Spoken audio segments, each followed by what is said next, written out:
Hey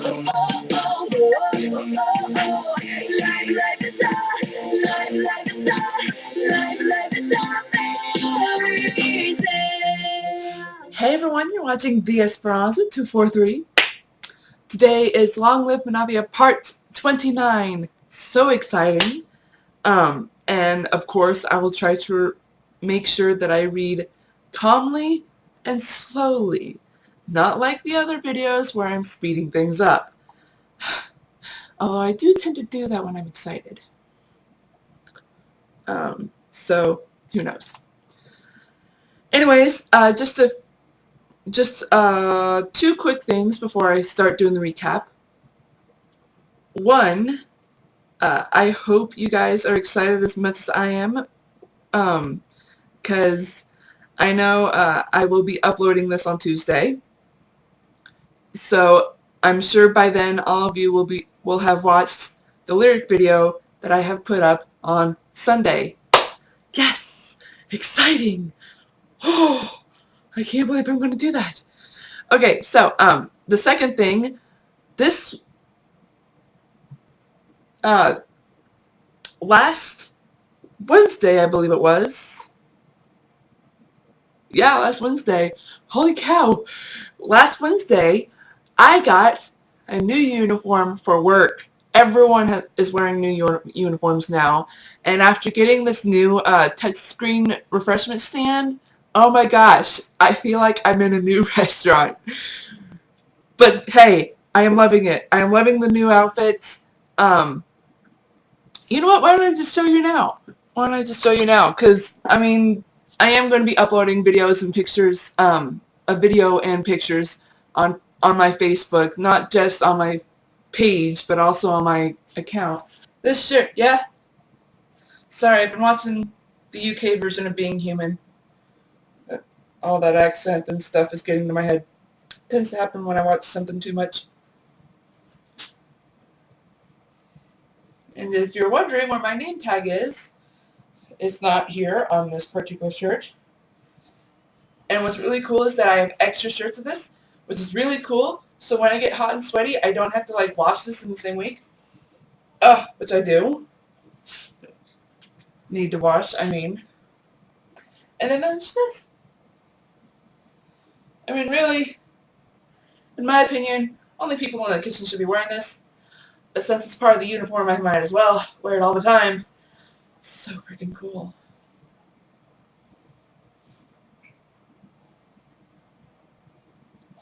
Yeah, I'm not them skinny people. I'm not going to do that. So what do you guys think? Pretty awesome, right? I thought there was a belt that came with it, but I guess that was just a dream that I had.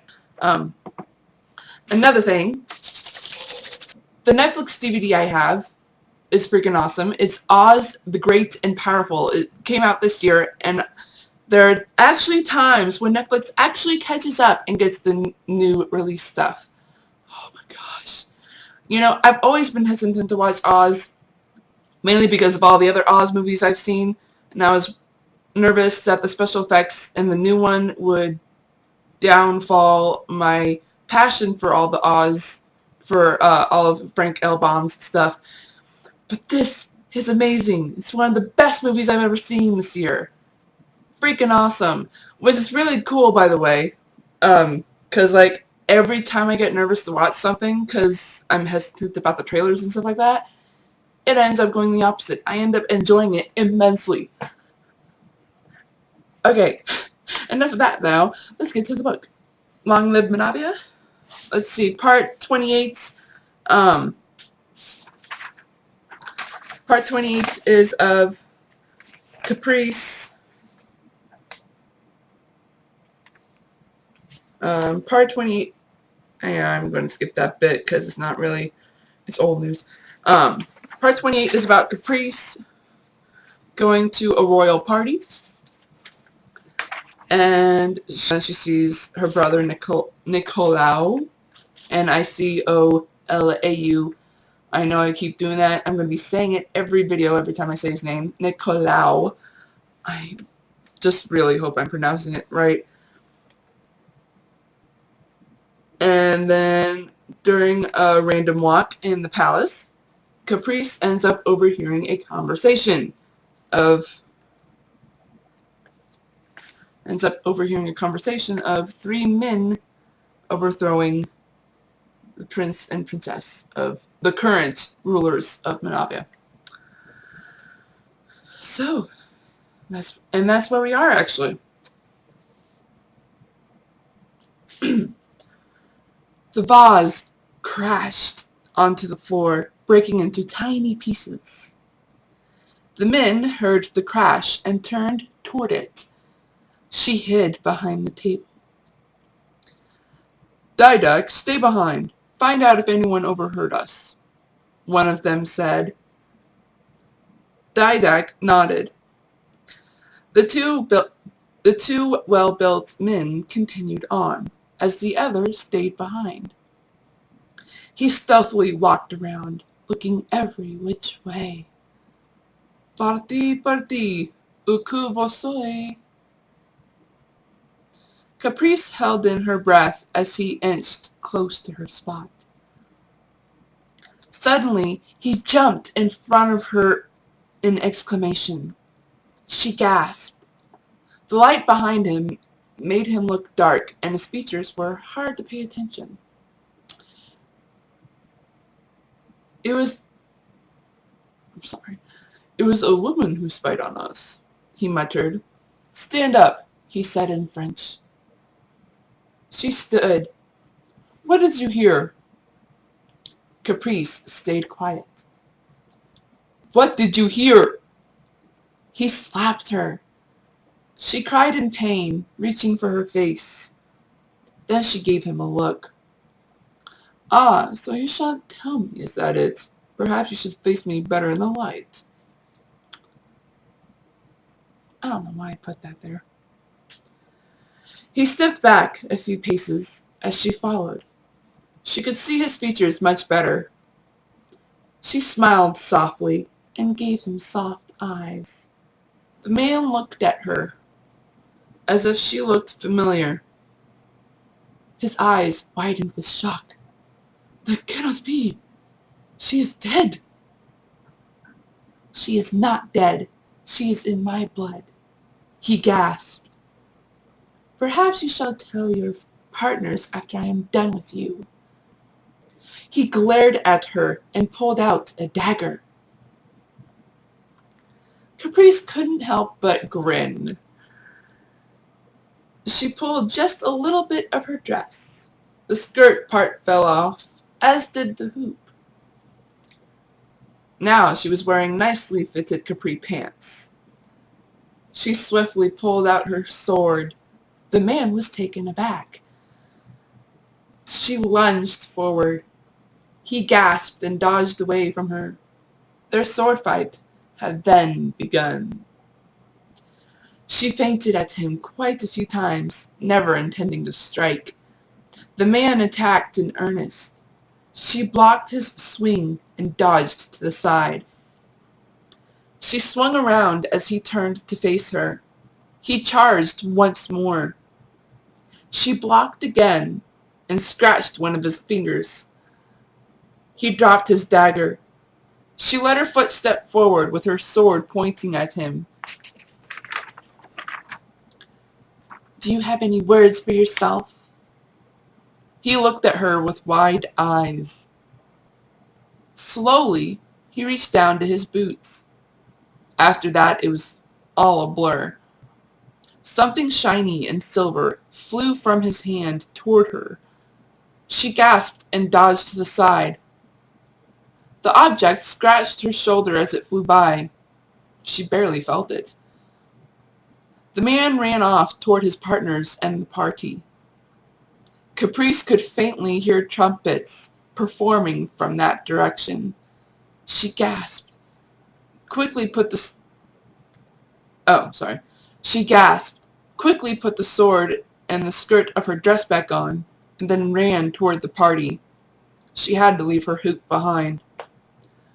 She arrived in time to see the prince and princess beginning to mingle in the crowd. "I cannot let anyone know there are bad men afoot," she thought. That would be dangerous. She sighed and carefully put her sword away. After entering the room, she looked around for Didac.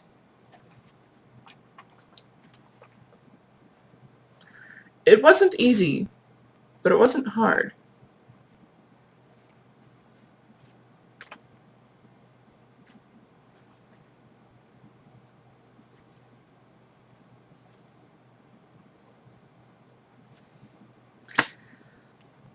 Okay, sorry about that. As she walked toward him, someone tapped on her shoulder. She turned. "Cassius, what are you doing here?" she cried with surprise. He smiled. "Princess Fanchon insisted I come. I see she invited you as well." He observed her and saw the cut. He gasped. "Caprice, what happened?" She opened her mouth, but he continued talking. "Can you cover the cut?" Caprice looked at her cut and gasped. Her dress had been torn from the silver object cutting her. Drops of blood were coming out of a small line on her shoulder. Quickly, she leaned down and pulled something out of her shoe. It was a needle and some thread. "When did you start carrying a needle and thread?" Senor Baldwin asked abruptly. "I started carrying them after my first outing with Lucia," she said, fixing her dress. After she was done, she put them back in her shoe. She looked at her friend and smiled distractedly. "The princess didn't invite me. It was Signora Fournier who did so." "You met Aina Fournier?" he hissed excitedly. She nodded. "Does that mean—" "I met my aunt about 2 weeks ago. You know that." He made a face. "I did not tell them about grandmother or the rest of the family, though." He sighed. Caprice looked around. "Where is Senor Pujadas? I thought he would be invited to the party." "He shall be here soon. Bruno likes to be, they say, fashionably late." She and the senor chuckled. "He usually is late. He likes using that phrase, though.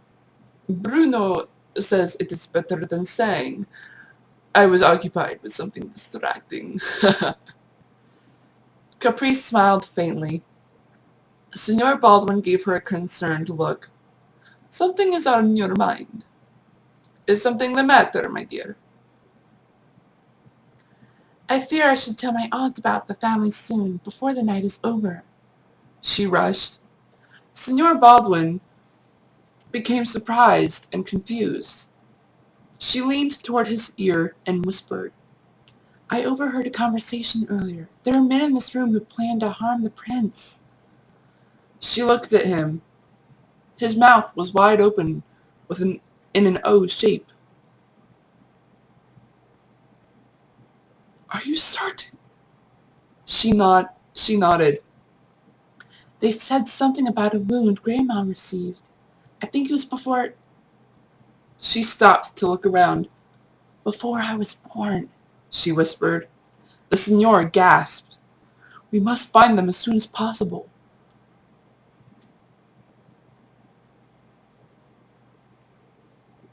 Caprice agreed. It was easy to spot the prince and princess. They were wearing very dazzling outfits. She was wearing a dress made by Caprice. She and the senor headed toward them. Caprice kept her eye open for the 3 men. She spotted one of them talking to the prince. He gave Prince Nicole a drink as they talked. "Cassius, that's one of the men talking to him." They hastened their pace. As the prince brought the wine glass to his lips, they finally reached him. He saw her and the senor approaching and lowered the glass. He gave them a look. "Your Highness," they chorused in Catalan.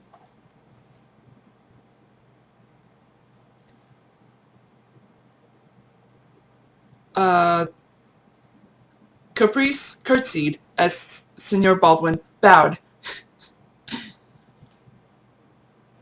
Puis demander qui est? The prince responded. Vos porte. He knew the prince spoke English and continued on speaking. Your Highness, I am Cassius Baldwin. I remember you, he said with an accent. You were a close friend of my sister's. He observed Caprice as the Signor looked around nervously. Who are you? Please, call me Caprice, Your Highness. He gasped. You are the Caprice, the one Fanchon bought dresses from. She smiled and nodded. She told me of you and your meeting. She couldn't help but bite her lower lip. I am curious about something. You told her the rumors of a young lady who looked like my sister were true. Caprice stiffened, and he noticed that immediately. Please, speak your mind. I did not tell her they were true. She believed I was the young lady. I told her she was right. She paused. I am the young lady who looks like Princess Mariona. Several people heard that and looked at her. She eyed them nervously. Prince Nicole smiled. I believe we should have a toast. And that's where I'm going to stop. Did I rush that? I don't think I did. Okay. Good. Because for a second I thought I did.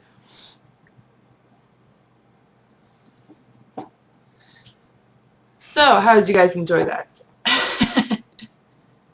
Did I stop on a cliffhanger? Maybe a little bit. I'm excited about Tuesday. Who else is? I am. New episodes of Whose Line Is It Anyway? So excited. Season premiere of Whose Line Is It Anyway was this past Tuesday, if any of you didn't know. And please, please, please do watch these next episodes.